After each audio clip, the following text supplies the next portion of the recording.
الله يا الله. Bismillahirrahmanirrahim. Assalamualaikum warahmatullahi wabarakatuh.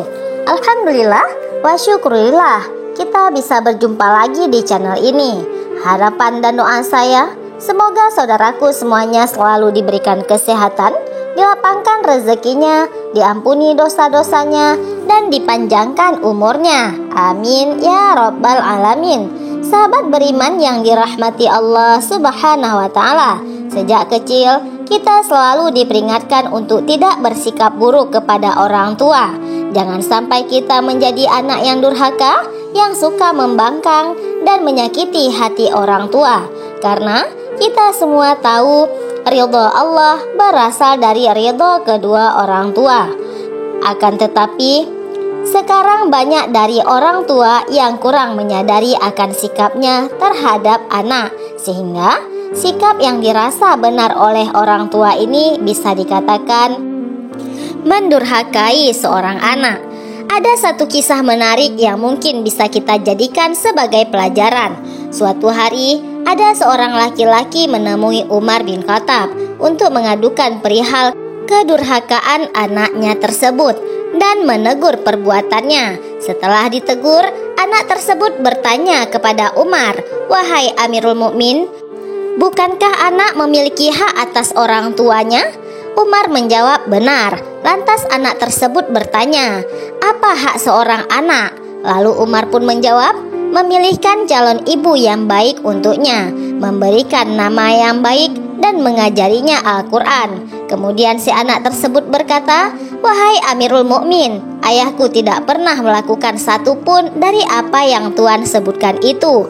Ibuku wanita berkulit hitam bekas budak, beragama Majusi, ia menamakanku Ju'lan, dan dia tidak mengajarkanku satu huruf pun dari Al-Quran." Mengetahui jawaban si anak, Umar pun mendekati orang tua itu dan berkata, "Engkau datang mengadukanku akan kedurhakaan anakmu, padahal engkau yang telah durhaka kepadanya sebelum ia mendurhakaimu.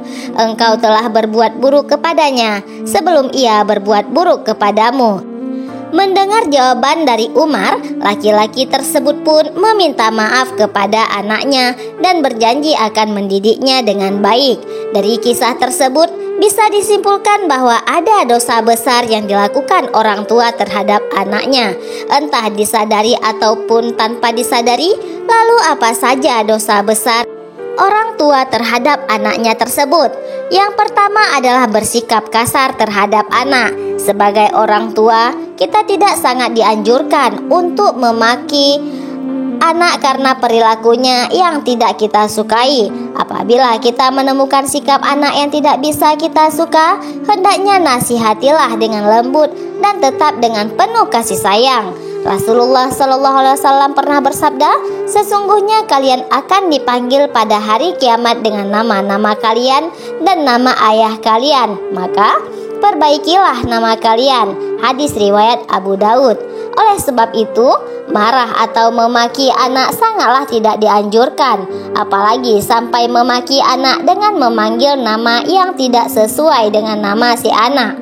Lalu yang kedua adalah pilih kasih kepada anak. Orang tua yang memiliki anak lebih dari satu sangat tidak dianjurkan untuk pilih kasih atau bahkan memberi lebih kepada anak kesayangan dibandingkan dengan anaknya yang lain, sehingga yang terjadi adalah ada anak lain yang merasa terabaikan. Orang tua kepada anaknya bisa memicu putusnya silaturahmi antar sesama anak dan bisa menyebabkan kecemburuan sosial di antara anak-anak yang lain. Dalam hadis sahih yang diriwayatkan oleh Imam Muslim, pernah dijelaskan bahwa Nu'man bin Bashir pernah bercerita, "Ayahku menginfakkan sebagian hartaku untukku." Ibuku Amrah bin Rawahah kemudian berkata, "Saya tidak suka engkau melakukan hal itu," sehingga menemui Rasulullah. Ayahku kemudian berangkat menemui Rasulullah SAW sebagai saksi atas sedekah yang diberikan kepadaku. Rasulullah SAW bertanya, "Apakah engkau melakukan hal ini kepada seluruh anak-anakmu?" Dia berkata, "Tidak." Rasulullah SAW berkata, "Bertakwalah kepada Allah dan berlaku adillah kepada anak-anakmu." Ayahku kemudian kembali dan menarik lagi sedekah itu dari anaknya. Hadis riwayat Muslim. Dari hadis tersebut bisa disimpulkan bahwa kita sebagai orang tua sangat dianjurkan untuk berlaku adil kepada setiap anak menurut kebutuhannya masing-masing. Oleh sebab itu, sebisa mungkin hindarilah pilih kasih kepada salah satu anak kita, karena dengan berlaku adil, insya Allah akan terjalin silaturahmi antara anak sampai kapanpun. Yang ketiga adalah membanding-bandingkan anak. Kebiasaan orang tua yang membanding-bandingkan anak akan menimbulkan perasaan rendah diri pada anak yang lain. Apabila jika hal yang dibandingkan adalah sesuatu yang di luar kemampuan anak, atau justru yang menjadi kelemahan dari si anak, hal ini akan mempengaruhi pikiran juga perasaan dari anak. Kedua orang tua adalah contoh yang bisa kita lihat. Bahkan sering kita lakukan sendiri adalah membandingkan nilai pelajaran anak dengan temannya yang memiliki nilai jauh lebih tinggi. Padahal kita semua tahu belum tentu setiap anak mempunyai kemampuan yang sama dalam matematika, namun lemah dalam bahasa. Apabila hal tersebut terjadi pada salah satu anak dari saudaraku semuanya, maka yang harus kita lakukan adalah menguatkan hati si anak dan mendukung sepenuhnya apa yang menjadi bakat dari si anak tersebut. Yang keempat adalah mengekang kebebasan anak. Membiarkan anak bermain adalah salah satu hal yang sangat penting dalam masa pengenalan lingkungan dan menemukan jati dirinya. Yang terpenting adalah tetap harus diberikan arahan, makna yang baik dan mana yang kurang baik.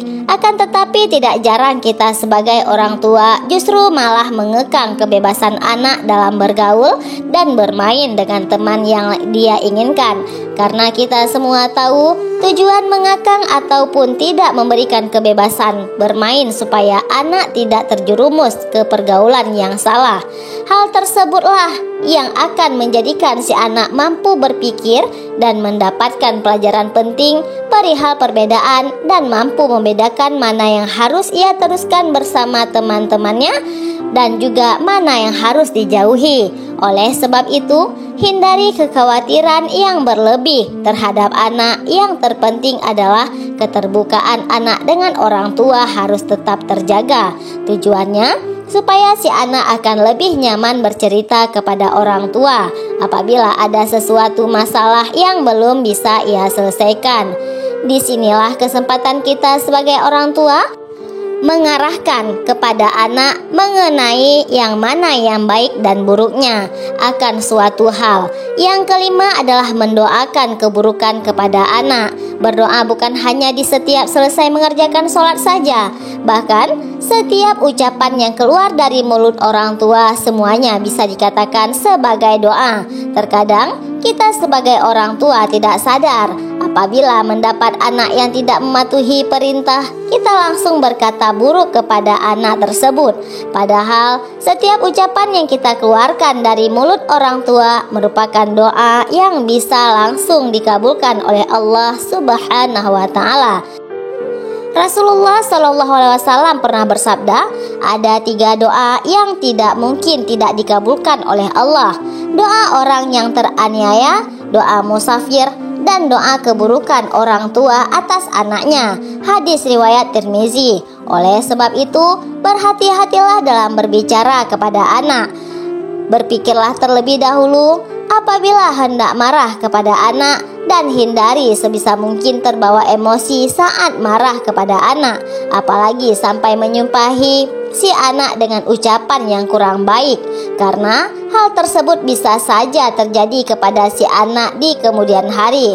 Dan apabila benar terjadi, barulah kita akan menyesalinya. Kalau apa yang harus kita lakukan supaya tidak terbawa emosi, hal yang bisa kita lakukan adalah dengan memperbanyak istighfar kepada Allah Subhanahu wa Ta'ala terlebih dahulu.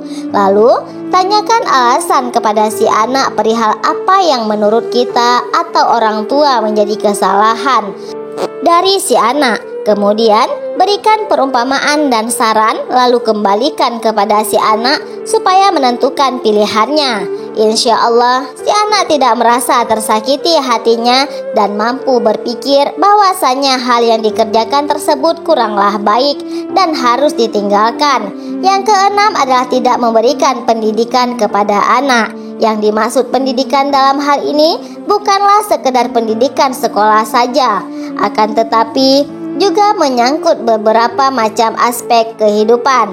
Misalnya adalah pendidikan agama, sosial, budaya, dan lain sebagainya. Setiap orang tua wajib memberikan pembekalan keterampilan kepada setiap anak-anaknya, sehingga keterampilan tersebut bisa mengantarkan anak itu untuk menemukan jati dirinya sendiri. Perihal menemukan jati diri kehidupan dan bahagia dunia maupun akhirat. Apabila kita mengabaikan pendidikan anak, maka bisa dikatakan anak tersebut layaknya anak yatim, padahal dia masih mempunyai kedua orang tua. Ada syair Arab yang mengatakan anak yatim itu bukanlah anak yang telah ditinggal orang tuanya dan meninggalkan anak-anaknya dalam keadaan hina. Sesungguhnya anak yatim itu adalah anak yang tidak dekat dengan ibunya, yang selalu menghindar darinya, atau ayah yang selalu sibuk dan tidak ada waktu bagi anaknya. Kalau kita menyimpulkan syair tersebut, ingin menyampaikan bahwa perhatian adalah kunci penting dalam mendidik anak supaya sukses di dunia dan akhirat adalah anak. Apabila kita sebagai orang tua justru tenggelam dalam kesibukan, sehingga yang terjadi adalah kita lupa untuk mengajarkan anak tentang akidah agama. Rasulullah SAW pernah bersabda, "Ajarilah anak-anakmu salat saat mereka berusia 7 tahun dan pukullah mereka bila tidak melaksanakan salat pada usia 10 tahun." Hadis riwayat Tirmizi. Sahabat beriman yang dirahmati Allah Subhanahu wa Ta'ala, marilah kita sebisa mungkin menjadi orang tua yang bisa dijadikan panutan bagi anak-anak kita. Semoga Allah Subhanahu wa Ta'ala selalu melindungi dan menjauhkan kita semua dari perbuatan tercela semasa hidup di dunia. Hanya ini yang bisa saya bagikan. Semoga bermanfaat untuk kita semuanya. Amin ya rabbal alamin. Wallahu alam bisawab. Wassalamualaikum warahmatullahi wabarakatuh.